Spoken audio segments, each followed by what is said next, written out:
네, 금융투자의 매도가 어김없이 이어지고 있는 상황입니다. 오늘은 또 금통위 그리고 내마녀의 날을 맞이했기 때문에 시장 대비 전략이 중요한 시점이죠. 김종효 연구위원 그리고 위즈인베스트 김영철 팀장과 함께 고민해 보겠습니다. 어서 오세요. 예, 안녕하세요. 자, 수급 이야기부터 참 할 말 많은 시장입니다. 일단 원달러 환율 계속 올라가고 있고요. 그럼에도 불구하고 외국인은 매수세 유지해 줍니다.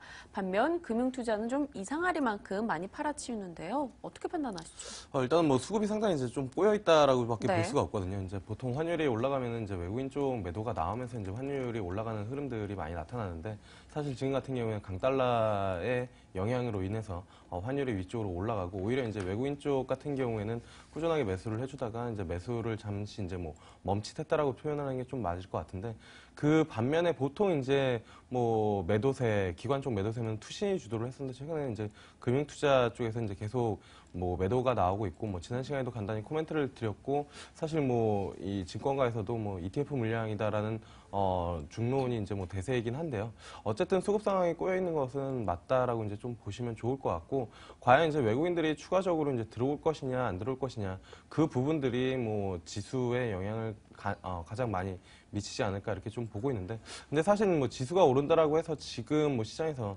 딱히 살만한 종목들은 많이 없다라고 아마 며칠 전부터 계속 언급을 드렸는데 왜냐면은 사실 어제 이제 지수가 결국 버티기는 했는데 삼성전자, 현대차가 이제 주도를 하면서 사실 뭐 지수가 버틴 거고 그 외의 종목들은 대부분 조정을 받지 않았나. 그래서 결론적으로 보면은 화면을 보시면 아시겠지만 환율 같은 경우나 지금 뭐 거래소 같은 경우나 추세대 상단 그리고 거래소 같은 경우에는 하단 지지 어쨌든 추세대 안에서는 움직임이 유효하게 좀 나타나고 있기 때문에 그걸 가지고 뭐 대응 전략을 좀 짜야 되지 않을까 이렇게 좀 보고 있고요. 결국에는 뭐 그 공식이 그냥 어제 장에도 뭐 그대로 뭐 작용을 하지 않나. 환율 상승, 결국엔 환율 상승하면 수출주 그리고 수출주 하면은 뭐 전차라고 할 수 있는 뭐 삼성전자, 현대차 두 종목이 뭐 가장 강하게 움직였다 이렇게 좀 볼 수가 있겠고요. 그 다음에 사실 이제 달러 강세에 대해서 이제 뭐 이야기를 해보면은 달러 강세 쪽으로 움직이는 거는 뭐 막을 수는 없는 것 같습니다. 근데 항상 중요한 거는 상품이나 뭐 여러 가지 이제 뭐 가격들이 움직일 때 방향성이랑 속도가 중요한데 어쨌든 방향성은 결정이 되어 있고 속도 부분들이 여기서 추가적으로 가속화가 되면은 증시를 좀 변동을 확대할 수 있는 그런 요인이 되지 않을까. 그리고 기본적으로 달러가 강세가 된다라고 하면 상품 가격 같은 경우에는 상대적으로 약세를 보일 수밖에 없고 상품 가격이 약세를 보인다라고 하면은 유가 부분들이 추가적으로 하락할 가능성도 개인적인 의견으로는 뭐 추가적인 그 강한 하락이 한 번 정도는 나오지 않을까 이렇게 좀 보고 있어서 전반적으로 거래소 쪽에서는 뭐 대응을 할 수 있는 거는 유가 하락으로 수혜가 날 수 있는 그러니까 실적 부분들까지 봐서 수혜가 나타날 수 있는 일단은 뭐 그 항공이나 운수 쪽으로 이제 조금 뭐 트레이딩 전략을 조금 더 넓혀 나가는 방향이 좀 맞지 않을까 이렇게 좀 보고 있고요.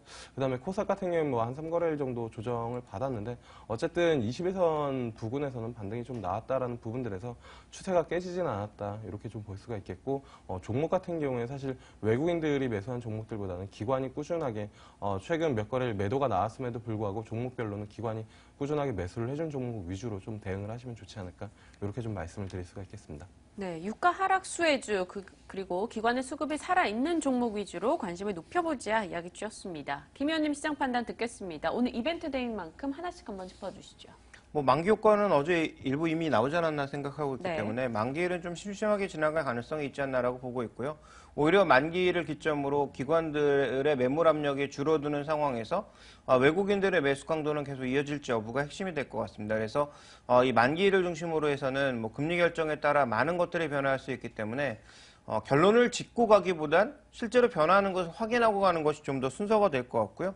외국인들이 산다면 패시브 형태로 여러 종목군들을 골고루 사줄 것이냐 아니면 또 최근에 며칠간 흐름처럼 몇 종목만을 집중적으로 사는 그런 양상을 보일 거냐 뭐 이런 부분들도 한번 주목해 볼 필요가 있을 것 같고요. 대형 수출주는 단기적으로 보면 환율이지만 장기적으로 봤을 때는 환율보다는 경쟁력이라는 거죠. 지금 살아나고 있는 유럽 기업들과 경쟁했을 때도 밀리지 않을 정도의 경쟁력을 가지고 있어야 된다는 것입니다.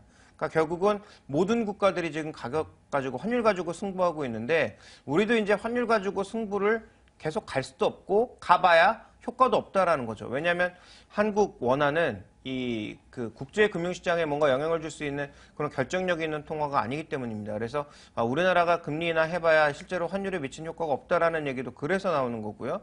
그러니까 이런 부분들을 좀 고려해 보면 결국은 경쟁력 있는 회사들에 대해서 꾸준하게 매수하는 것만이 답이다라고 저는 좀 보고 있고요. 달러 강세에 대해서 이제 뭐 멈출 거다라는 얘기도 나오고 아닐 거다라는 얘기도 많이 나오고 있는데 개인적인 의견은 달러 강세는 그렇게 쉽게 멈출 수가 없다. 지금 유로화의 약세가 기호지세라는 거죠. 호랑이 등에 올라타 있습니다. 내려가면 다친다라는 거죠. 그래서 지금 구간에서 나타나고 있는 달러 강세는 그렇게 쉽게 멈출 수 있는 것은 아니다. 속도 조절 정도는 될 수 있어도 추세가 꺾이기에는 아마 쉽지 않을 것이다. 좀 이렇게 봐야 될 것 같습니다. 네, 알겠습니다. 달러 강세에 대한 움직임 속에서 일단 수출주, 어제 특히나 삼성전자, 전기 등의 움직임이 눈에 띄었는데 그 밖에 삼성그룹주들에서 또 이슈가 있었어요. 이제 상속세 마련을 위해 제일모직, 삼성 SDS를 좀 팔아치울 것이다. 이런 말이 나오면서 크게 밀렸거든요. 이 종목군들 어떻게 판단하십니까? 일단 뭐 삼성전자부터 좀 말씀을 좀 네. 드리면요. 삼성전자 같은 경우에는 계속 지속적으로 이제 135만 원, 145만 원, 135만 원이 지켜지면은 145만 원까지는 충분히 트레이딩 전략을 짜도 된다라고 이제 뭐 말씀을 드렸었는데 어제 이제 145만 원을 돌파를 했거든요. 145만 원을 돌파를 했고 145만 원이 지켜진다라고 하면은 개인적으로는 155만 원까지도 열려 있다. 10만 원 구간대로 박스권 트레이딩은 충분히 가능하지 않을까 이렇게 좀 보고 있는데요. 일단 뭐 삼성전자 같은 경우에 세 가지 이제 스마트폰이랑 그다음에 반도체 디스플레이 자체가 일단은 뭐 턴을 할 가능성들이 각 사업부마다 턴을 할 가능성들이 상당히 이제 좀 높다라고 이제 좀 판단을 하고 있는 부분들이거든요. 스마트폰 같은 경우에는 계속 이제 글로벌리하게 이제 공격적으로 마케팅을 했는데 그게 좀 부진했고 재고 이슈 이런 부분들이 계속 맞물렸는데 이게 조금 개선될 가능성이 좀 있다라고 볼 수가 있겠고요. 그다음에 반도체 같은 경우에도 이제 AP 쪽, 시스템 쪽으로 이제 턴을 조금씩 하는 가능성이 좀 보여진다. 그리고 디스플레이 같은 경우에 사실 뭐 긍정적으로 좀 바라보고 있는 부분들이기 때문에 뭐 145만 원 가격대로 지켜진다면 155만 원까지도 뭐 트레이딩이 충분히 가능하지 않을까 이렇게 좀 보고 있고요.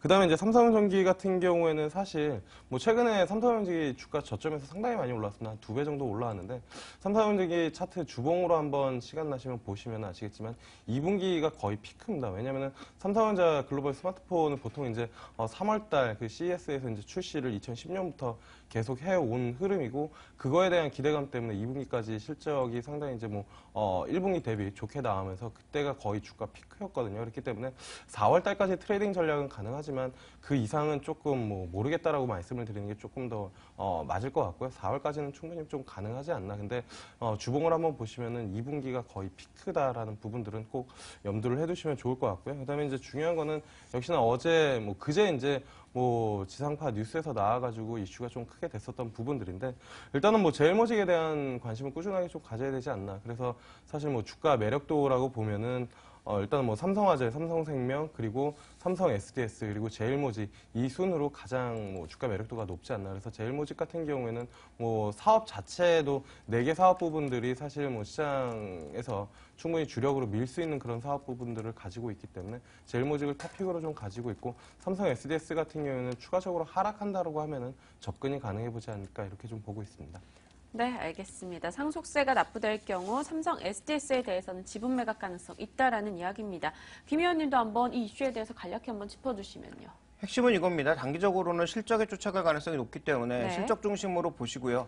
장기적으로는 지배구조가 결국은 핵심이라고 보고 있기 때문에 지배구조 관련주라고 꼽을 수 있는 삼성전자, 삼성생명 이런 종목군들에 대해서는 주가의 등락과 상관없이 모아나가야 된다라는 거고요. 제일모직 저도 사야 된다라고 보고 있습니다만 지금 밸류에이션 자체로 보면 너무 부담스럽다라는 거죠. 그래서 이와 관련된 이슈가 조금만 줄어들어도 주가의 변동성 커질 수 있습니다. 그래서 이들 종목의 제일모직에 대해서는 지금 당장 사기보다는 조금 더 기간 조정이나 가격 조정을 기다리는 것이 좋지 않을까 정도로 보고 있습니다. 네, 두 분 다 제일모직 자체에 대해서는 긍정적입니다. 타이밍에 대해서는 조금 더 조심스럽게 접근해 보시고요. 자, 김영철 팀장님의 오늘의 유망주 듣겠습니다. 빠르게 한번 진행해 보죠. 네, 일단은 뭐 오늘 같은 경우 반도체 쪽 ISC라는 종목 이제 뭐 말씀을 드리도록 하겠는데요. 그 이제 반도체 테스트 소켓을 이제 주력으로 하고 있는 그런 기업이고요. 그다음에 이제 모바일용 테스트 소켓이 이제 성장을 좀 견인할 가능성이 좀 높다. 그리고 이제 해외 고객사 다변화로 수출 같은 경우에도 호조를 좀 보일 가능성이 좀 높고 어제 같은 경우에 뭐 조정이 좀 나옴에도 불구하고 연기금 매수가 좀 강하게 들어왔기 때문에 오늘 그리고 향후 흐름 뭐 지켜보시면 좀 좋지 않을까 이렇게 좀 말씀을 드릴 수가 있겠습니다. 네, 알겠습니다. 오늘의 관심주 ISC까지 전략 들어봤습니다. 오늘 시장에 대한 전략, 종목에 대한 이야기 김중효 연구위원 그리고 김영철 팀장과 함께했네요. 두 분 고맙습니다. 네, 감사합니다.